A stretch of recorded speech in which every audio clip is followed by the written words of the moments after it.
देखिए इसका जो भी ऑप्शन है कोशिश कीजिए उसका सही जवाब देने की। एंड मैं एक हिंट दे रही हूँ, जो सूरत स्प्लिट 1907 में हुआ था, 1907 ध्यान रखिएगा, सूरत स्प्लिट, जहां पे इंडियन नेशनल कांग्रेस के जो लीडर्स थे वो दो गुटों में डिवाइड हो जाते हैं, मॉडरेट्स में और एक्सट्रीमिस्ट में। जब हम 1916 की बात करेंगे लखनऊ सेशन की, तो वही जो है सूरत स्प्लिट के बाद 1916 में ये जो मॉडरेट लीडर्स थे, जो एक्सट्रीमिस्ट लीडर्स थे, रीयूनाइट हो जाते हैं। चलिए बच्चों, इसका सही आंसर है स्वदेशी मूवमेंट। एक्सप्लेनेशन हम देख लेते हैं। सही आंसर स्वदेशी मूवमेंट है। सूरत स्प्लिट मैंने आप लोग को बताया 1907 में हुआ था, जहां पे कांग्रेस पार्टी के जो मेंबर्स थे वो दो गुटों में बट जाते हैं, मॉडरेट्स में और एक्सट्रीमिस्ट में। आप सभी लोगों को पता है कि मॉडरेट्स जो है कहीं ना कहीं बिलीव करते थे policy of the settlement of minor issue with government by deliberation, strike and boycotts to force their demands. वहीं जब हम मॉडरेट्स अपोज द रिजोल्यूशन, जो हम स्वराज, स्वदेशी, बॉयकॉट ऑफ फॉरेन गुड्स, इन सब चीज की बात कर रहे थे, इन सब चीजों का जो है अपोज कर रहे थे। वहीं जब हम एक्सट्रीमिस्ट लीडर्स की बात करते हैं तो extremist leaders were not in favor of the, देखिए differences of the opinion between the moderates and extremists finally reached the split in the Congress। तो यही जो डिफरेंसेस था मॉडरेट लीडर्स में और एक्सट्रीमिस्ट लीडर्स में कि किस प्रकार से ब्रिटिश गवर्नमेंट अपनी डिमांड्स को मनवाया जाएगा, इन्हीं सब कारणों की वजह से जो है 1907 में जो है सूरत स्प्लिट आपको देखने को मिलता है। नेक्स्ट क्वेश्चन देखते हैं हम। Most of the moderate leader held from, अब देखिए मैंने थोड़ी देर पहले ही आप लोग को बताया था कि मॉडरेट लीडर्स कहाँ से बिलोंग करते थे, एक्सट्रीमिस्ट लीडर्स कहाँ से बिलोंग कर रहे थे। क्वेश्चन पूछ रहा है कि most of the moderate leader held from A rural areas, B urban area, C both rural and urban area, and D Punjab. 30 seconds का समय आप लोगों को मैं दे रही हूँ। Try to give the positive response.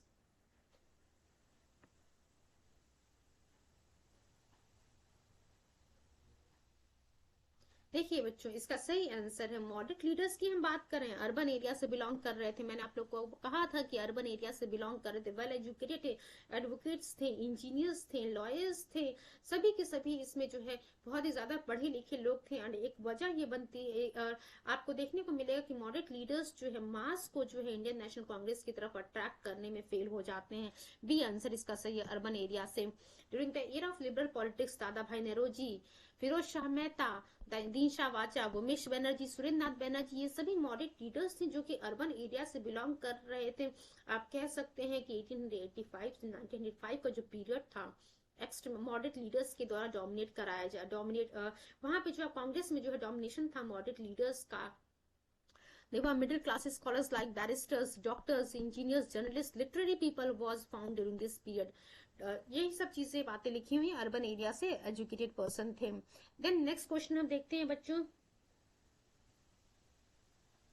Next question, who of the following continuously from 1904 onwards emphasized on the grant of self-rule to India? A. Surendranath Banerjee, B. Firoz Shah, B. Aurobindo Ghosh, C. लिखा हुआ है Firoz Shah Mehta, and D लिखा हुआ है बच्चों आपके लिए दादा भाई नेरोजी। क्या लिखा हुआ है कि who are the following continuously from 1904 onwards, लगातार जो है 1904 से जो आपको देखने को मिलेगा किसका मेन फोकस था कि सेल्फ रूल चाहिए भारत के लिए। तो यूपीएससी मेंस 2016 में क्वेश्चन पूछा हुआ है। Again I am giving you 30 seconds, please try to give the positive response.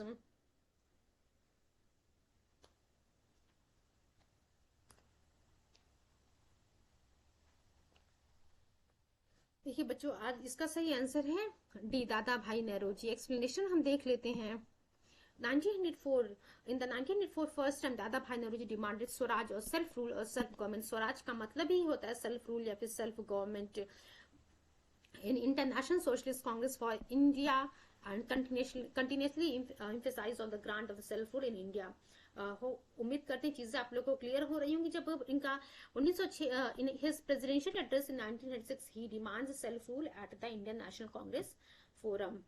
आज का सेशन बच्चों हमारा यहीं पे एंड होता है।